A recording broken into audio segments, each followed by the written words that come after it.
last time on Yu-Gi-Oh! GX! Remember, Patrick, flatter the customer. Make him feel good. I love you. I think you laid it on a teensy bit thick there, old pal. Game on, yes, game on. Come on, you better play your cards right. Come on and get your game on. Well, if it isn't the Slifer Slackers, late on your last day of school, typical of a slacker. That's right, kids, today is the last day of class with the final season of Yu-Gi-Oh! GX. As mentioned before, if you watch the dub, the final episode was episode 155, when Jaden fused with Yubel, and it just ends there. But in actuality, there is an entire season undubbed, the fourth and final season of GX. So again, a lot of reasons why this may have not happened. I have no proof of any of these occurring. The two prevailing theories are GX Season 3 was so dark, 4Kids didn't want to keep dubbing a show that was getting harder to market to children. The other is in Japan, 5Ds was halfway done and Konami wanted to start selling cards in America, so they opted to forgo the last season of GX to start 5Ds. In my opinion, most likely the last one, with the first one influencing their decision. Honestly, we didn't miss much. The season isn't really necessary to watch, in my opinion. Maybe the first episode, but most of the season is an epilogue, more of a new season, showing what the characters are doing for the end of their final year as they go off into the real world as adults.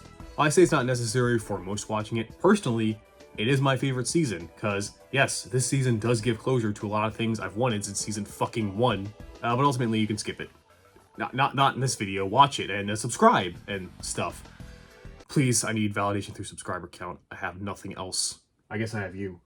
And the tissues. To be honest though, I don't know why 4Kids didn't at least do the next episode, because they could have shown it easily. It's a clip show, taking place a week after everyone got back from the Dimension World, and everyone is reminiscing about Jaden, thinking he's dead. At the end though, Syrus sees a shooting star that crashes on the island, and it's Jaden, who is perfectly fine, asking for fried shrimp. So, 今日はエビフライの日だったっけ? Oh yeah, I guess this is kind of important to mention. This season obviously is in Nippon, and for consistency's sake, I will continue to use all the English names. But this does mean we have a rare instance in Yu-Gi-Oh! A new theme song I need to talk about. Now, I will not address any other Japanese openings, unless like this, I have to because a season or certain episodes were undubbed. So I'm only looking at this season's opening, Precious Time, Glory Days, and I can't play a single second of it because Japanese anime openings get claimed faster than an FTK in Yu-Gi-Oh! Look it up yourself because it's awesome. It's the most 2000 shonen rock anime opening ever. Get you hype as fuck to watch some children's card games. Appropriate for GX considering Get Your Game On is so catchy. Seriously, this theme is so good, I listen to it regularly now. Anyway, we once again cut to a month later where Syrus narrates to us in a letter meant for his late brother Zane about all the events that happened. Jesse, Jim, and Axel return to their own schools. Bonaparte leaves with Marcel so he can go be a family man. And for all that's happened, Chaz, Blair, and Syrus were promoted to Obelisk Blue. Hasselberry was offered but declined because at this point he doesn't care what dorm he's in. Jaden, meanwhile, has become more aloof, spending most of his time doing nothing. Until Pharaoh comes in and gives him a package with a cell phone, where whoever's on the other end tells Jaden something that does catch his interest. It looks like things won't be peaceful for the final few months as the hologram technology on the island has been malfunctioning. Shepard called Industrial Illusions and Kaiba Corp, but they say everything's good on their end. And now these new characters are gone, we're back with our nice characters we got to know since the beginning. And Chaz and Alexis team up with Syrus, Hasselberry, and Fujiwara to solve this case. They gather all the defective cards, because all the disgruntled students thinks the cards are buggy. Also, we find out Jaden is the only one living in the red dorm still, further isolating himself, since every other student got promoted. Then weirdly, Syrus asks Hasselberry who Fujiwara is. What are you talking about, Sai? He's been there since season 1. Everyone remembers good old Fujiwara. Look at how he's helping now with his evil red eyes and googling the abandoned dorm thinking it's the key to finding his master. Love that Fujiwara, what a great guy. And then he sees that all the cards they gathered have a dark aura that no one else can see, so he burns them. Kind of an overreaction, but I mean, we all know Fujiwara, I trust him. He then goes to the abandoned dorm but is stopped by a weirdo that luckily Jaden is there to face. Jaden wins easily and questions who Fujiwara is. Come on Jaden, that's Fujiwara, everyone knows him. But when Fujiwara tries his Sharingan on Jaden, he also shows that he too watches Naruto. No, actually, it's his new powers thanks to his fusion with Yubel. Seeing this doesn't work, Fujiwara escapes, leaving behind a rainbow wing? He's Ho-Oh? Jaden then calls the person who gave him the cell phone to do a background check on Fujiwara. Turns out Atticus might know, as he has a dream of seeing Fujiwara at the abandoned dorm, being all night shroudy. Wonder what that's about.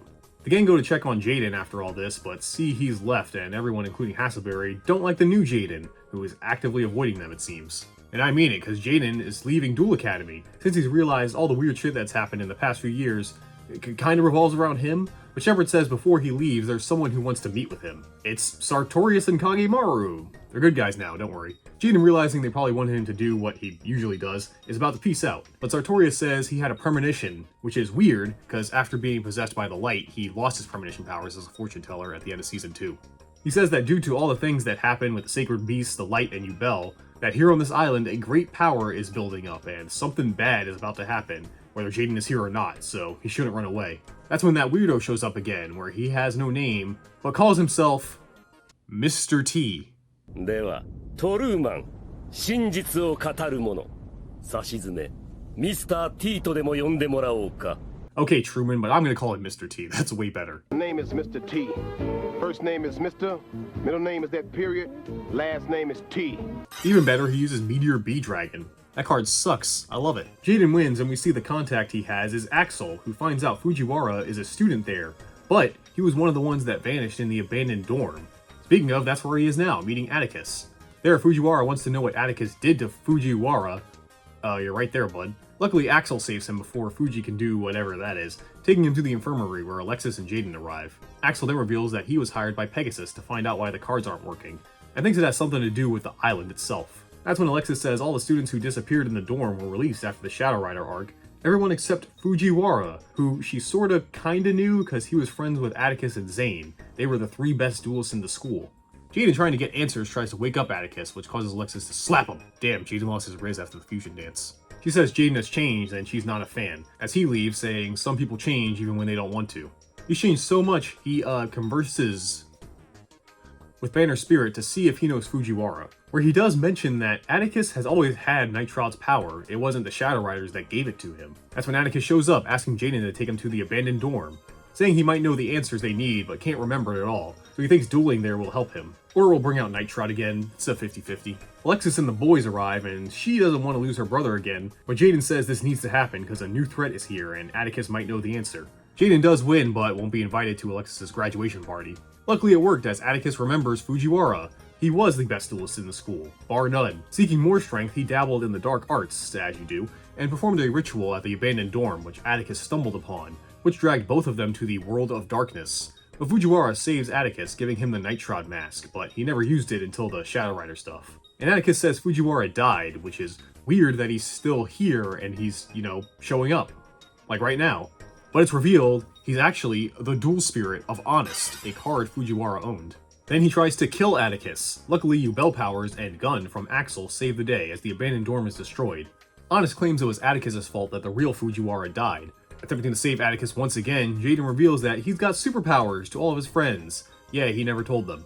Jaden finally questions Honest about all this, and he tells them that the world of darkness is consuming the Duel Monster's spirit world, and this one. He also says the reason cards aren't working is because they are tainted by darkness, due to their owners not caring for them, which is only strengthening the darkness world. Wow, darkness consuming worlds? When did this become a Kingdom Hearts plot? Did I make that joke last time? That's when Mr. T comes to pity this fool by injuring Honest. When you're tempted to do something wrong, even if the reasons are good, think twice. Do what's right, and you can't go wrong. Take it from me, Mr. T. As Honest is dying, Jaden says, "Hey bud, I've used with dual spirits for a living," and absorbs him, gaining the Honest card. And despite Mr. T summoning Virtual World Arc veteran 5-headed dragon, Jaden is a protagonist and wins again. And now his friends realize Jaden was avoiding them because he didn't want them to get involved with this, but they're gonna help anyway, cause friendship. And if you're a fan of this new plot that's happening, too bad, because now we get into the epilogue part of the show, where the next few episodes are gonna revolve around other characters, finally, as we get some resolution to stuff set up since forever ago. Since graduation is coming up, Blair and Hasselberry, weird pairing, are taking photos of all the graduates, except of course Jaden, who's wandering around mostly. And while she's willing to help beat darkness, Alexis is not too keen on new Jaden. Me either, girl. Commenting on how he hasn't even smiled since the beginning of Season 3. She's also having some kind of crisis as she wants to stay at the academy as a research student, but Shepard has the hookup for her where she can go study in America. Maybe she'll meet Rebecca. Jaden, meanwhile, actually gives a reason for this downtime, that he's waiting for Axel to contact him with more info. That's when Blair and Alexis find him to take pictures, but Jaden doesn't want to spend time with these chicks. He's a Sigma now and wants to be alone. That's when Blair tells him they're having a tag duel tournament, so he should come. At the tourney, it's boy-girl pairing, so everyone tries to get to Alexis, of course, but Jaden showing up at the right time makes them a pair. These tag duels actually operate like the Tag Force games. They're actually really good if you've ever played them. Actually, that's one of the bad things about 4Kids not dubbing the season. We never got the best Tag Force game 3 because of it, because it has plot points from this. Thanks, 4Kids. So how these work is your hand and deck are your own, but you can use any card on the field your partner owns. This is bad, because while Alexis sets up Jaden nicely with her cards against the team of Shepard and Dorothy, he selfishly does not use the card she tells him to use, even tributing her monsters for his own, pretending like she's not even there. Alexis is pissed about this, but Jaden, the true Sigma, is like, what's wrong? We won, who cares? Either way, they make it to the finals against Blair and Hasselberry, and it seems Alexis' words did get to Jaden. Sort of, as he realized he hasn't really been enjoying dueling for a while, as every duel since Viper has been life or death. He hasn't even told anyone to get their game on. Unfortunately, this doesn't make him a better partner, as he uses Alexis' cards like she wanted, but again, to only allow him to use his cards more effectively. That's when Blair appears, using a card partner change, which allows her and Alexis to switch sides. Which pisses off Alexis even more, as Jaden is cooperative with Blair, even checking her set cards like Alexis wanted him to, and Hasselberry is caught in the crossfire. And I feel this ending is kind of forced, as Jaden is like, damn girl, double passe, you played that back in episode 3. I was like, damn. And she's like, yeah, you were pretty cool too.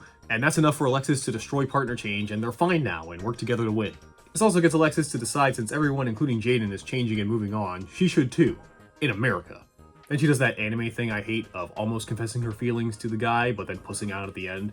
As Jaden smiles at her, the Riz is back. I didn't like these episodes until the resolution. I mean, I get it, but Jaden was an insensitive dick this whole 2 episodes, and I feel like he got off kind of easy. Hey, at least the show now is keeping up with the new continuity for better or worse. While I don't like new Jaden, this new serious tone is a nice change of pace, I guess. And hey, unlike most kids shows, they stuck with a lot more of the darker aspects than I expected. Like the fact several people died last season. Yeah, they ain't coming back.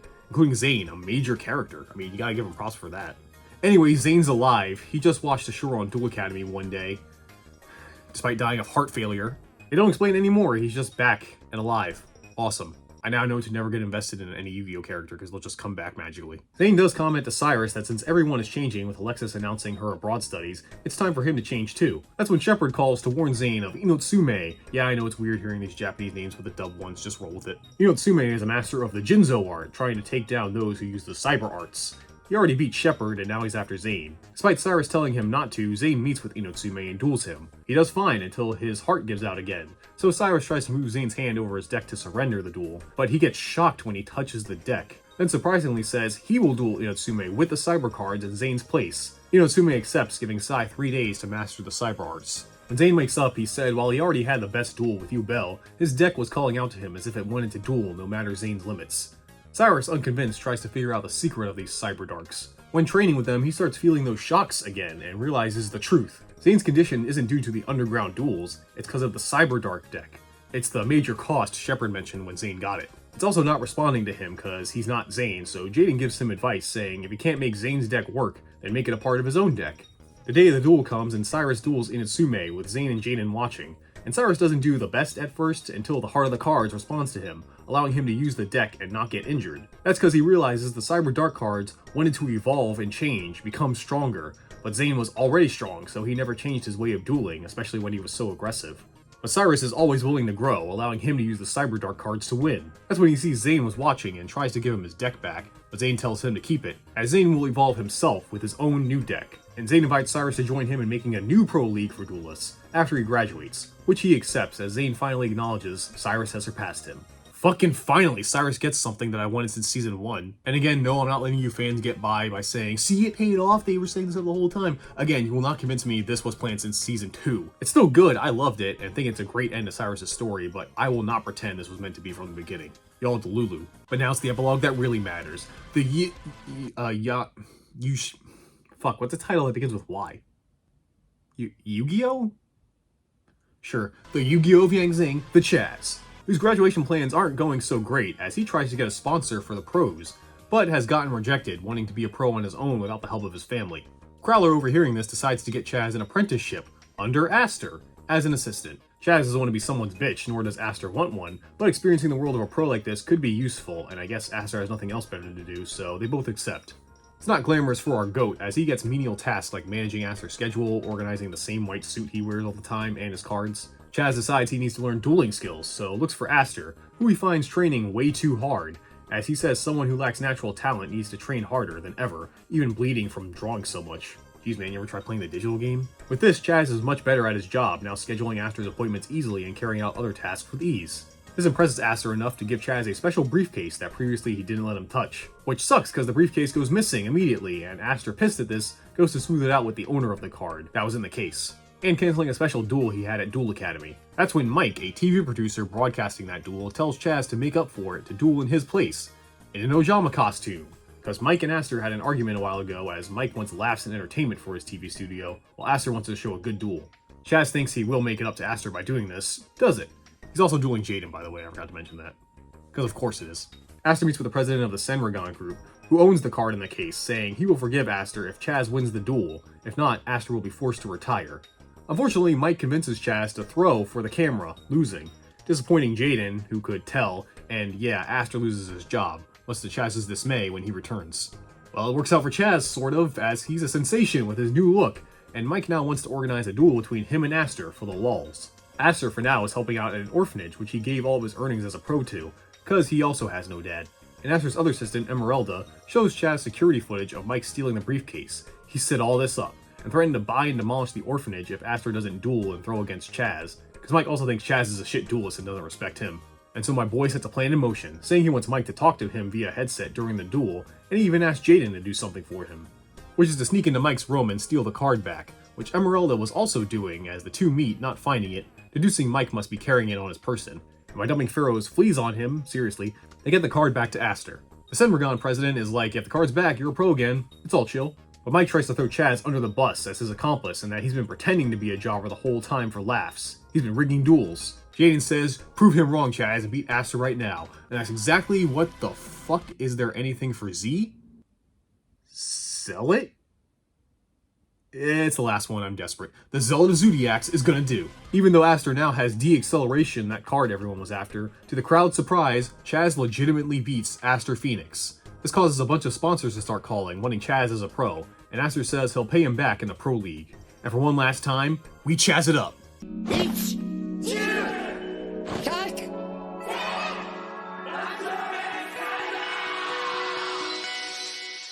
Well, it's Chaz it up in my heart. And yeah, I like this for Chaz. He was already the perfect character to me, this just made him better. It's not just the kids getting some closure, Crowler too gets one.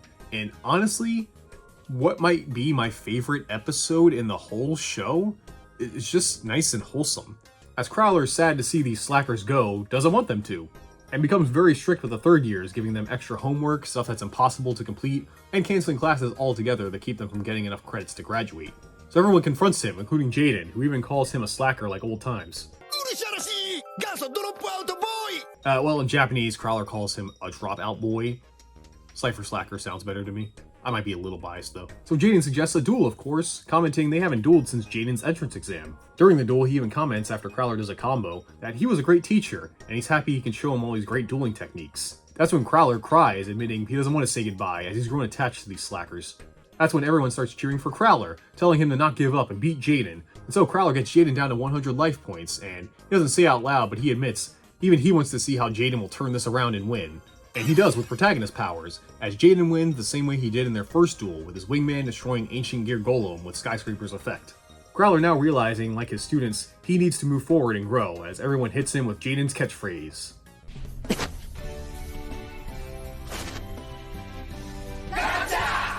One that only sounds good in Japanese. And while classes are back on, Jaden has to make up extra due to him skipping classes recently. Yeah, I love this episode. I mean, I'm a simple man. I want the characters I like to be happy and grow and change, and this episode with the students giving Crowler, who since the beginning was meant to be treated as a joke, such a serious send-off, showing that he's actually gaining the respect and admiration of all the students that he's taught, it warms the heart, man. How can you hate this episode? It's so great. I loved it. But now graduation is upon us, and graduation duels have started, where you duel and earn points, and to graduate you need 100. But you can go further, and the one with the most points at the end gets a prize, a copy of Yugi's deck. They get a 2002 starter deck? What an ass graduation gift. All the underclassmen want to duel Jaden, of course, as he's the best, and this might be their last time to do so. Jaden manages to beat one kid named Serrano, who gets real salty that he lost because he claims he had the perfect strategy to beat Jaden. The strategy was a negate on Horus level 8, which in the real card game is good, but in the anime, it's useless against protagonist powers. But the saltiness results in darkness as Mr. T pities this fool, Yep, he's back and takes the form of Serrano, setting his plan in motion. See, we always have to sacrifice something to get something else we want more. But that's cool, because that's the only way we ever learn what's really important. You got Mr. T word on that. Jaden, realizing something's up, finds Serrano's corpse in the form of cards, and gets a call from Axel that shit has hit the fan, man. In Domino City, people seem to not just be disappearing, but being erased from existence. So Jaden tasks Hasselberry with finding Serrano, while he heads to Domino to help Axel. And he might be too late, as Mr. T shows up and traps Axel into a duel. Some people make fun of others for wearing glasses. Well, I pity the fools who do that.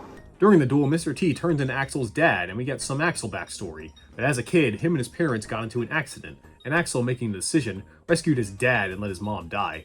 Wow, that's fucked. So T uses this to fuck with Axel and his decision making, which works, and Axel loses, being sent to the Shadow Realm. It's basically the Shadow Realm. But then, we the audience got. Because Axel's mom is actually alive, as what really happened was Axel's dad regained consciousness and saved everyone. What Mr. T was pitying was Axel's guilt over having already decided to save his dad over his mom before that happened. Which feels like kind of a cop-out to me. See, there's always gonna be some real sad parts in life that's hard to accept. That wishing something was different won't make it so. They're learning the difference between things they can change and things they can't. That's one of life's toughest lessons.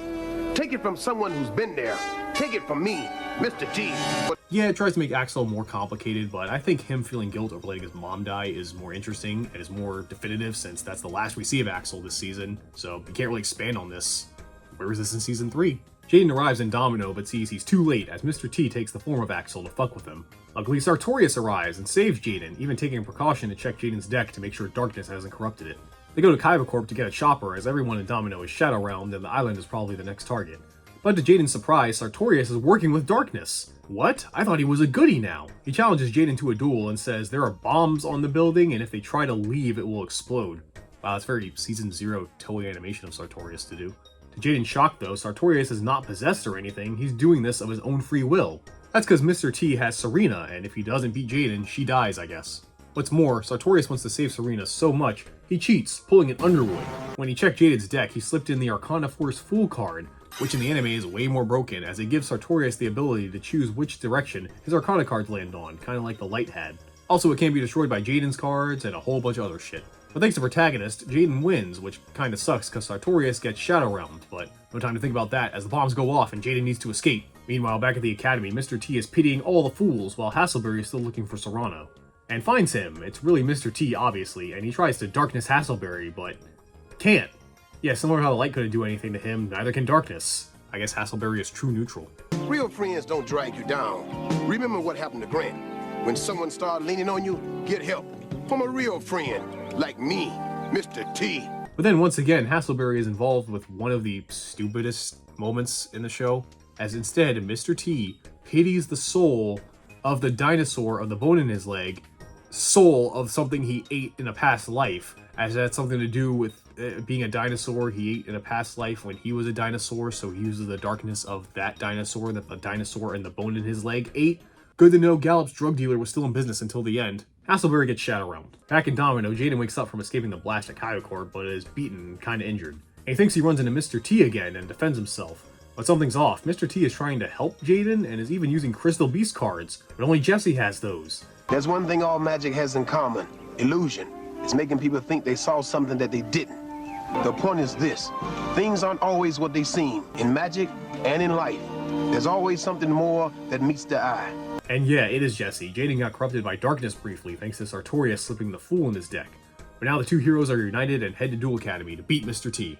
Then we see Atticus and Chaz talking at the academy, saying they are starting to forget some things that seem important, like there was this kid with hemorrhoids or something. Probably wasn't important. Until there are so little students left, Mr. T drops the Serrano disguise and starts darkening students left and right. The only ones left now are Atticus, Chaz, Alexis, and her window dressing. But the girls get got too. I guess I haven't mentioned it in a while. Women in Yu-Gi-Oh! I guess I'll put that here just to remind you. As well as my goat, leaving Atticus, the only one left on the island, not realizing why he's sad or why he's so worried. Trying to remember, he grabs the Night Shroud mask, allowing him to peer into the world of darkness, seeing his sister and friends are trapped there, forced to live out their worst fears for all eternity. Which is them being failures, like Chaz failing to become a pro, Syrus failing to establish a pro league, and Alexis failing at being a teacher at a dueling academy. With this though, Atticus has his memories back and goes to confront the real Night Shroud, the one controlling all the Mr. T's. Atticus does fine until Night Shroud does some shenanigans, as he fucks with Atticus' memory and does the whole, "You were always evil, bro, it wasn't cause of ancient dark magic." That's when Jesse and Jaden arrive and help snap Atticus out of it, able to remember what he forgot, if I remember correctly. Especially who Night Shroud is. It's Fujiwara! Wait, is that even a twist? I mean, we know this already. I mean, if we didn't, it was obvious. Then Fujiwara starts talking like a last boss of a JRPG, saying things like, "Man, fuck individuality and free thought. In Darkness Land, everything sucks. Nihilism is the real answer." So Atticus says, "Screw you, depression, I have a red eyes," and seemingly beats Fujiwara, but not really, as Fujiwara actually saw into his heart so he could see the future through darkness, so he's able to make the right move to win in reality. That's confusing. Darkness seems to have all kinds of weird powers. This really is Kingdom Hearts. So now the only ones left to save the day are Jaden and Jesse. While normally the big bad would take on two heroes with BS anime cards, Fujiwara is like, "Yeah, I can't beat these two if they work together," so he tries to manipulate the darkness in Jesse based on his desire to beat Jaden, which seems like it worked, except Night Shroud got pranked, and he was faking it. As Jesse says, he does want to beat Jaden, but that's not darkness or a flaw. Any duelist wants to beat someone strong. So Fujiwara starts getting his ass kicked, then turns into a generic villain again, talking about how bonds and friendships suck, be alone, then you won't get hurt. And Honest comes out telling us that Fujiwara's parents died a long time ago. Oh, so he's one of those if I don't get attached, I can't feel hurt when they leave type of villains. Man, I remember Adrian and Yubel, and how their past relationships and upbringing turned them into interesting antagonists with layers. I missed that. But Fujiwara makes a point when Jesse sacrifices himself to save Jaden, so he goes, "See, friendship got him dead, it sucks." Seriously, I cannot convey how much of his dialogue in this duel, when not explaining cards, is the most generic kids anime villain dialogue so far.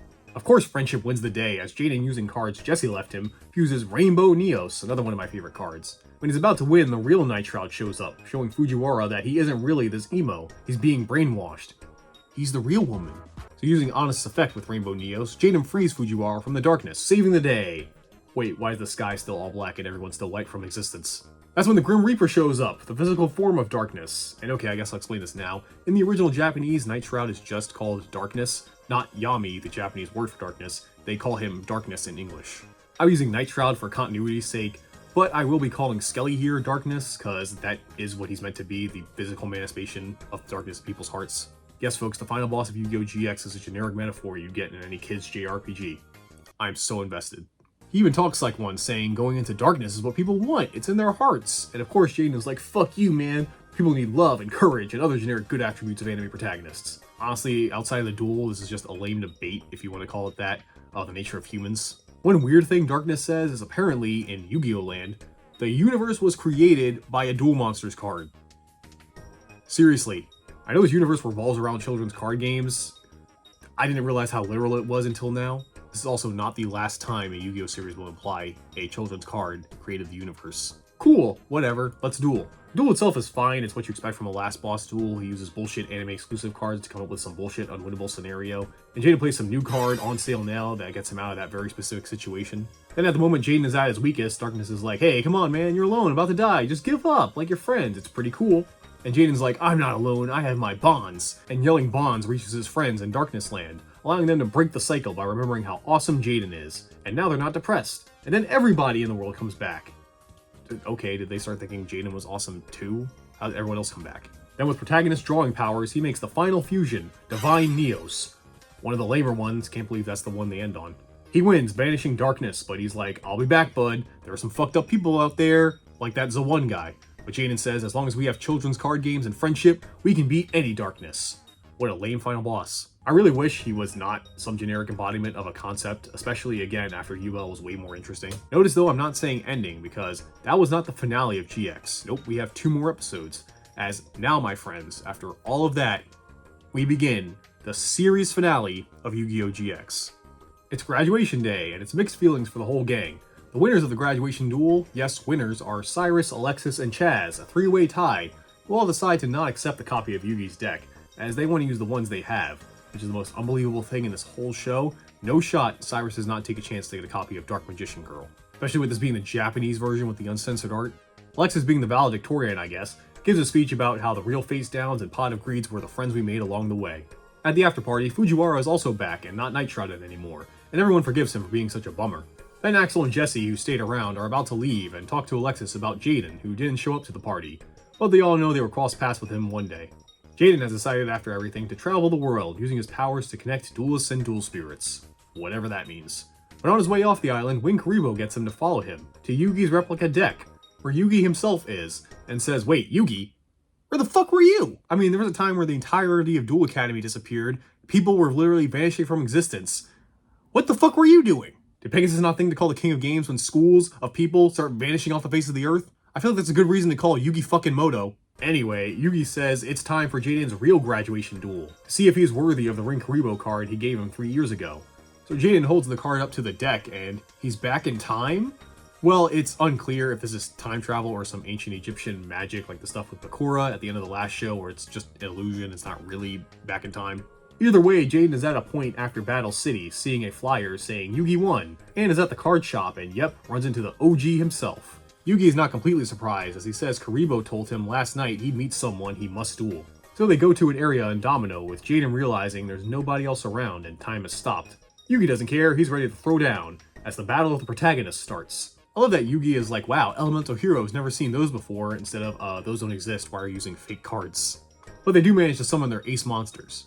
Leading into episode 180, the final episode. It's all dueling, which is cool, but I'm not recapping a 20-minute duel, so here's the fan wiki version of the duel. At the end though, the duel is so hype, even a Tem gets in on the action, and even summons Slifer the Sky Dragon. And we don't know who wins the duel, but considering the last we see of it is Jaden attacking a 5,000 attack point Slifer with Neos, I assume Yugi won?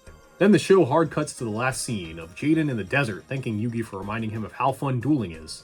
Also, Pharaoh and Banner's spirit are following Jaden now, as stowaways. Okay. And tied to Pharaoh's collar is a note with a message from all his friends, Syrus, Hasselberry, Chaz, Alexis, Crowler, Blair, and Atticus. No one else. As the series comes to an end with Jaden going wherever the wind takes him. まっすぐまっすぐまっすぐ前を見つめてガッチャ And that's Yu-Gi-Oh! GX. What a mess of a series, huh? I like the first half of Season 1, the Shadow Rider stuff was okay, I guess. You will never convince me Season 2 is good. Season 3 had good ideas, but some stumbles kept it from being great. And like I said, the final season was my favorite one, as it finally gave closure to almost every character. Despite its faults though, GX will always hold a special place here. In my utter. As this was the era when I got really into Yu-Gi-Oh! Not just the anime, but even the card game. And let me tell you, there was no better time to get into it, as not only was the next era, the Synchro era, one of my favorite times to play the card game, but the accompanying anime series, Yu-Gi-Oh! 5Ds, is the best Yu-Gi-Oh! Series. Oh yeah, even better than the original. So join me next time, you satellites, as we leave Duel Academy behind and rev it up toward the future. So while moving on is good, remember, the future's not set in stone, and with bonds and protagonist powers, we can change anything to the best ending. And at my Duel Academy graduation, I was voted the Master of Faster, so I'll see you all at New Domino City next time. See you there.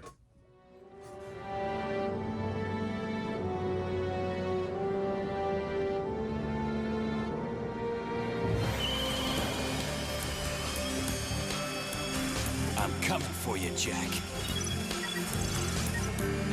And this time, I'm gonna settle the score.